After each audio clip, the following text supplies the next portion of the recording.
నమస్తే, welcome to Disha TV. భారతదేశంలో నక్సల్స్ ప్రభావిత జిల్లా లేదని కేంద్ర ప్రభుత్వం తొలిసారి అధికారికంగా ప్రకటించింది. దాదాపు 5 దశాబ్దాల తర్వాత దేశంలో మావోయిస్టు ప్రభావిత జిల్లా ఒక్కటి కూడా లేదని రాష్ట్రాలకు ఇచ్చిన సమాచారంలో కేంద్రం వెల్లడించింది.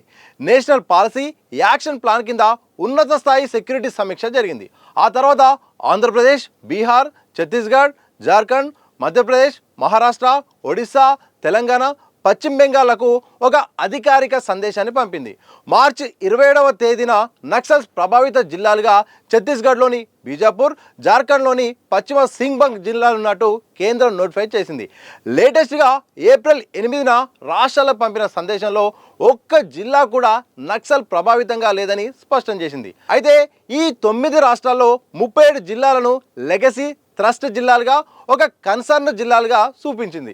ఈ జిల్లాల్లో నక్సల్స్ ప్రభావం లేదని, వారి కదలికలే లేవని, కానీ మళ్ళీ ఆ సవాల్ పునరుద్ధరణ చెందకుండా సెక్యూరిటీ మోహరింపు కొంతకాలం కొనసాగుతుందని వివరించింది.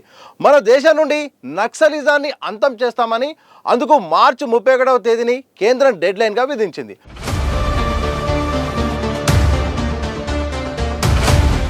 మార్చి 31వ తేదీన కేంద్ర హోంమంత్రి అమిత్ షా పార్లమెంట్లో మాట్లాడుతూ దేశంలో దాదాపు నక్సలిజం అంతమైందని స్పష్టం చేశారు.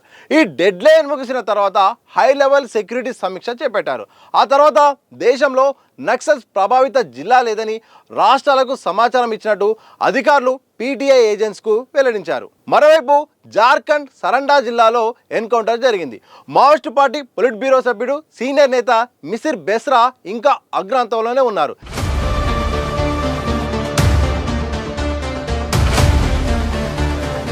సరండా సమీపంలోని అడవుల్లో బెస్రా, ఆయన టీం ఉన్నట్టు బలగాలకు సమాచారం అందడంతో ఆపరేషన్ చేపట్టినట్టు తెలిసింది. ఆ ఏరియాకు వెళ్ళగానే మావోయిస్టులు తమపై కాల్పులు జరపగా ప్రతిదాడులు చేసినట్టు భద్రతా వర్గాలు వివరించాయి. కొన్ని గంటల పాటు సుదీర్ఘంగా కాల్పులు జరిగి ఆ తర్వాత ఆగిపోయాయని జార్ఖండ్ పోలీసు ప్రతినిధి ఐజీ మైకేల్ రాజ్ వెల్లడించారు. ఈ కాల్పుల్లో 5గురు కోబ్రా జవాన్లకు గాయాలయ్యాయని, అయితే వారి ప్రాణాలకు ప్రమాదమేమీ లేదని తెలిపారు. ఈ కాల్పుల్లో సుమారు 4 మావోయిస్టులు మరణించినట్టు అనుమానిస్తున్నారు. ఎన్కౌంటర్ ముగిసిందని, సెర్చ్ ఆపరేషన్ ఇంకా కొనసాగుతుందని అధికారులు చెప్పారు. ఇక ఛత్తీస్గఢ్లోని బస్తర్, రాజ్నాంద్గావ్లో భద్రతా బలగాలు కొత్త దశ ఆపరేషన్ ప్రారంభించారు. కానీ బలగాలు ఈ ఆపరేషన్లో ఎన్కౌంటర్లు, మావోయిస్టుల అరెస్టే లక్ష్యంగా పెట్టుకోలేదు. పోలీసు బలగాలు లక్ష్యంగా గతంలో పాతిపెట్టిన మందు పాత్రలు, ఐఈడీలను గుర్తించి వెలుగు తీయడానికి, నక్సలైట్ల ఆయుధాల డంప్, బంగారం, నగదును స్వాధీనం చేసుకోవడానికి ఈ ఆపరేషన్ చేపట్టినట్టు తెలిసింది. ఇదివరకే లొంగిపోయిన మావోయిస్టుల నుండి సమాచారాన్ని సేకరించి ఈ పని మొదలుపెట్టినట్టు చెబుతున్నారు. భవిష్యత్తులో ఈ ఏరియాలో సామాన్యులు సురక్షితంగా, ప్రాణాలకు ప్రమాదం లేకుండా జీవించాలని అందుకే తాము అన్వేషణ మొదలుపెట్టినట్టు భద్రతా వర్గాలు వివరించాయి. కొన్ని వివరాలు మరణించిన నక్సలైట్ నాయకులతో సమాధి అయినట్టు అధికారులు చెప్పారు. మరోవైపు ఛత్తీస్గఢ్లోని కాంకేర్ జిల్లాలో జరిగిన ఎన్కౌంటర్లో మృతి చెందిన మహిళా మావోయిస్ట్ నేత రంగబోయిన భాగ్య అలియాస్ రూపీ అంత్యక్రియలు ఆమె స్వగ్రామమైన సిద్దిపేట జిల్లా మీర్దోటి మండలంలో ముగిశాయి.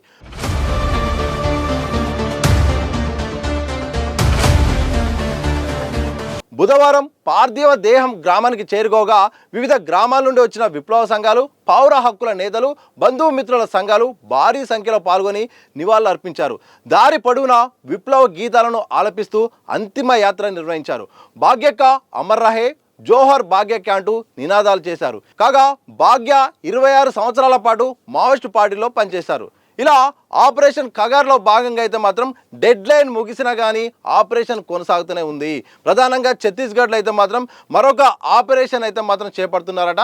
ఈసారి అయితే మాత్రం మావోయిస్టులు టార్గెట్ కాకుండా గతంలో ఏదైతే పోలీసులే టార్గెట్గా, కేంద్ర బలగాలే టార్గెట్గా మందు పాత్రలు పెట్టిన ఎక్కడైతే ప్రాంతాలు ఉన్నాయో ఆ ప్రాంతాల విషయంలో మాత్రం అక్కడ నిఘా పెట్టి తనిఖీ చేస్తున్నట్టయితే తెలిసింది. ప్రధానంగా మావోయిస్టులకు సంబంధించిన డంపులు, బంగారం అయితేంది, అలాగే మందు పాత్రలు అయితేంది, తుపాకులు అయితేంది, ఇలా వివిధ రకాలుగా ఎవరైతే లొంగిపోయిన మావోయిస్టులు ఉన్నారో వాళ్ళ దగ్గర నుండి సమాచారాన్ని సేకరించి ఇక ఐఈడీ బాంబులను కూడా వెలికి తీసే పనిలో ఉన్నట్టయితే తెలిసింది. ఈ రకంగా ఒకవైపు మొదటిసారి అధికారికంగా కేంద్ర ప్రభుత్వం అయితే మాత్రం రాష్ట్రాలకు, అంటే మావోయిస్టు ప్రభావిత రాష్ట్రాలకైతే మాత్రం సందేశాన్ని అయితే పంపింది. దేశంలో ఇక మావోయిస్టు ప్రభావిత జిల్లా లేదని అయితే మాత్రం అధికారికంగా తొలిసారి చెప్పడంతో ఒక సంచలనం పరిణామం అని చెప్పొచ్చు. కానీ ఇది ఇంకా మీడియా ముందైతే మాత్రం అధికారికంగా చెప్పినప్పటికి కూడా రాష్ట్రాలకైతే సమాచారం ఇచ్చింది. రాష్ట్రాలకు ఇచ్చిన సమాచారం మేరకైతే మాత్రం ఇక అన్ని రాష్ట్రాల్లో ప్రధానంగా ఏదైతే ప్రభావిత రాష్ట్రాలు ఉన్నాయో ఏ జిల్లా కూడా ఇక మావోయిస్టు ప్రభావిత జిల్లా కాదని కూడా ప్రకటించిన సందర్భం కనిపిస్తుంది.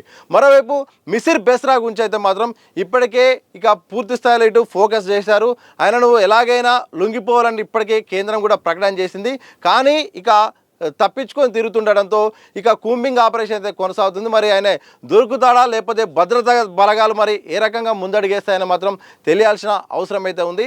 ఏదేమైనప్పటికీ ఒకవైపు ఆపరేషన్ కగార్ విషయంలో మాత్రం కేంద్రం ప్రకటన చేసింది. డెడ్ లైన్ అయితే మాత్రం అయిపోయింది. మావోయిస్టు రహిత భారతీయ లక్ష్యం, మావోయిజం అనేది అంతం చేస్తాము, మావోయిస్టులు అనేది దేశంలో లేరని కూడా పదే కేంద్ర మంత్రులు అయితే మాత్రం ప్రకటించారు.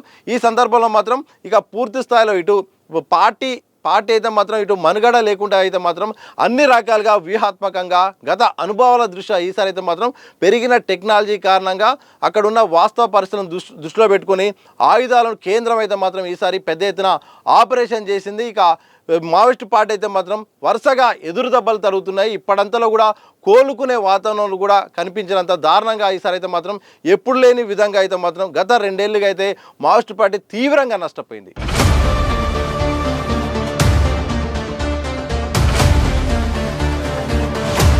మరి ఏమవుతుంది నెక్స్ట్ అనేది మాత్రం తెలియాల్సిన అవసరం ఉంది. ఒకవైపు అయితే మాత్రం లొంగిపోయిన మావోయిస్టులు అయితే మాత్రం మేము ప్రజాస్వామ్యయుతంగా మేము పోరాడతాము, ప్రజల వైపు అయితే మేము ఉంటాము, తప్పకుండా సమస్యలను ఇకపై రాజ్యాంగబద్ధంగా అయితే మాత్రం మా యొక్క విధానాలు ఉంటాయని కొంతమంది అంటున్నారు.